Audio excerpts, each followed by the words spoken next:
Too close, Commander. 10 more seconds we would have been swimming in molten sulfur. The Normandy isn't equipped to land in exploding volcanoes. They tend to fry our sensors and melt our hull. Just for future reference. We almost died out there and your pilot is making jokes? It's a coping mechanism. You'll get used to it. I see. It must be a human thing. I don't have a lot of experience dealing with your species, Commander. But I am grateful to you. You saved my life back there, and not just from the volcano. Those Geth would have killed me or dragged me off to Saren. What did Saren want with you? Do you know something about the conduit? Only that it was somehow connected to the Prothean extinction. That is my real area of expertise. I have spent the past 50 years trying to figure out what happened to them.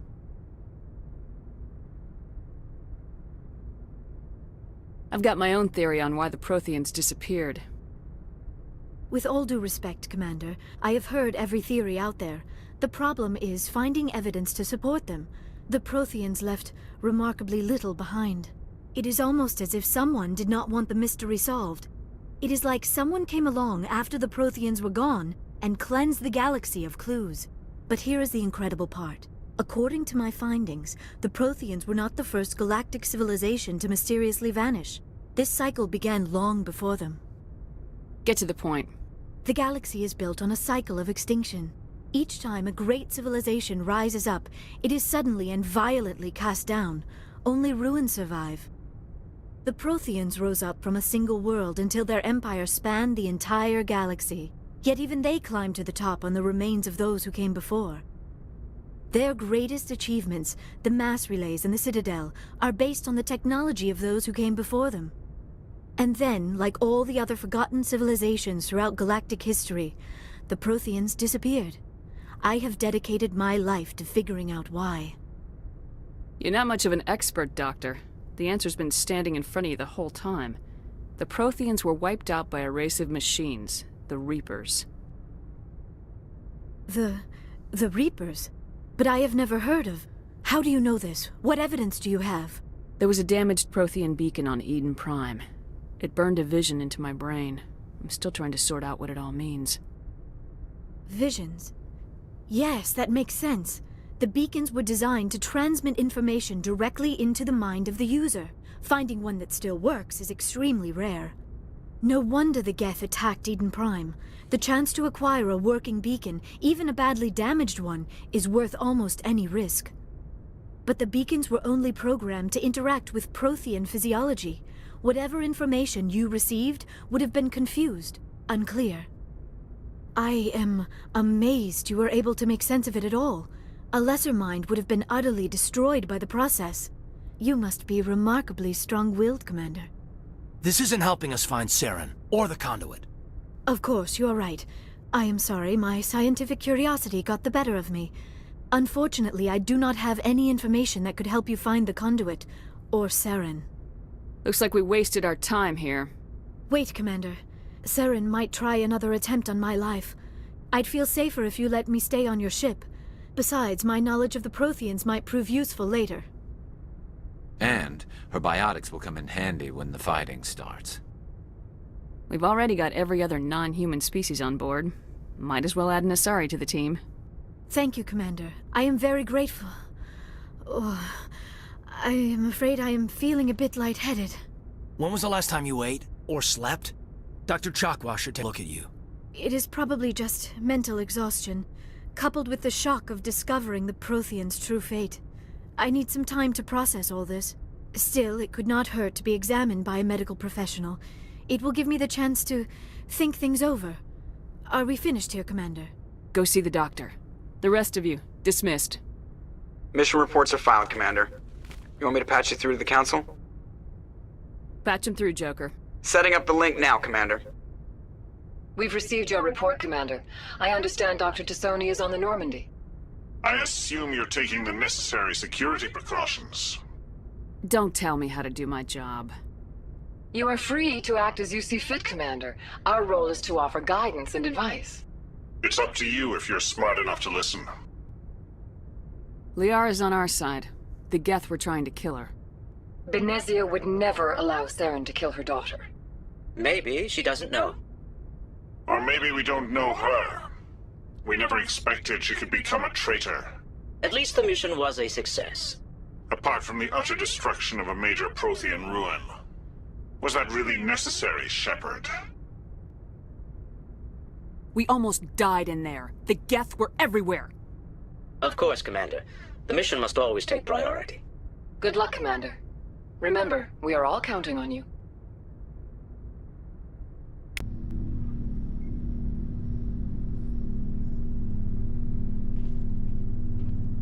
Commander, do you have a minute? I always make time for my officers. Off the record, I think there's something wrong here. This Saren is looking for records on some kind of galactic extinction, but we can't get backup from the Council? Sorry, Commander. There's writing on the wall here, but someone isn't reading it. We've got our orders. Bellyaching won't change them. I hear you. It just seems like a group that's been around as long as the Council should see this coming. I mean, it's funny, we finally get out here, and the final frontier was already settled. And the residents don't even seem impressed by the view. Or the dangers. Well, well. You're a romantic. Did you sign on for the dream, Malenko? Secure a man's future in space? Yeah, I read a lot of those books when I was a kid, where the hero goes to space to prove himself worthy of a woman he loves, or, you know, for justice. Maybe I was a romantic in the beginning, but I thought about it after brain camp. Biotic acclimation and temperance training. I'm not looking for the dream. I just want to do some good. See what's out here. Sorry if I got too informal. Protocol wasn't a big focus back in Bot. Tell me about it. Biotic acclimation and temperance didn't last past the airlock. To the kids they hauled in, it was brain camp. Sorry, hauled in is unkind. We were encouraged to commit to an evaluation of our abilities so an understanding of biotics could be compiled. There are worse results of accidental exposure to element 0 in the womb. Beats the brain tumors some kids grew up with. I heard all about that. How companies would arrange accidents to expose people to element 0.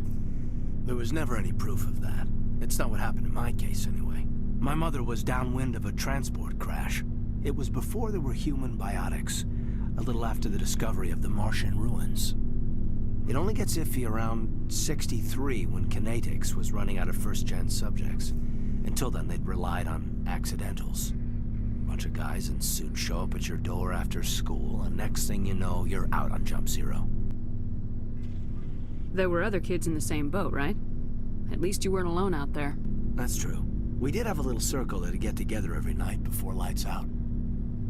We didn't have much to do, though. It was a research platform then, and Kinetics kept Jump Zero off the extranet to prevent leaks. You were all teenagers. I'm sure you found other ways to occupy the time. I'm not the sort who does that kind of thing, Commander. Not lightly, anyway. There was a girl I spent a lot of time with for a week after our clothes on. Rana. She was from Turkey. Her family was very rich. But she was smart. And charming as hell. Beautiful. But not stuck up about it. Like you, I guess. Ma'am. Sounds like she was special to you. She was. Maybe she felt the same. But things never felt together. Training, you know. Jump Zero is Gagarin Station, right? What's it like? Yeah, that's the official name. Biggest and farthest facility we had for decades. Right on the termination shock, the outer edge of the solar system. It's where they did all the Goose Chase FTL research before we caught on to using mass effect fields. It was a sterile research platform when I was there. Jump Zero's a long way from home. What was it like? The grand gateway to humanity looks a lot better in the vids. Anyway, this was supposed to be a casual debrief, not a bull session about stuff that happened years ago. I wanted to get to know you a little better, that's all. Thanks for the talk, Caden. Well, you're welcome, ma'am. You, make a habit of getting this personal with everyone? No, I don't. We'll talk again later. I'll need some time to process that, Commander. But, yeah, I'd like that. What's your opinion on the last mission? Dr. Tassoni. She seems nice enough. I mean, if you like the bookish sort. Any intentions there, Lieutenant? None, Commander. I prefer adventurous women. We'll talk later, Cade. Commander? What's your opinion of the last mission? Not sure I buy Dr. Tassoni's story about her and her mom not talking. They're family, right? I'm not sure I believe it either. It's better to have her where we can see her. That makes sense. Too bad those ruins got destroyed. I mean, they lasted thousands of years. That's impressive. Do you have a few minutes to talk? One-on-one? Sure. I was hoping to get a minute of your time. Off the record. Is this duty-related, Chief? No, ma'am. Well, maybe. I know things are different aboard the Normandy, but, I'm concerned about the aliens. Vicarian and Rex. With all due respect, Commander, should they have full access to the ship? You don't trust their motives because they're not human. This is the most advanced ship in the Alliance Navy. I don't think we should give them free rein to poke around the vital systems. Engines, sensors, weapons. That's enough, Chief. You always second-guess your superiors? Ma'am, no ma'am. I'm sorry, I was out of line. I'll get back to my duties, Commander.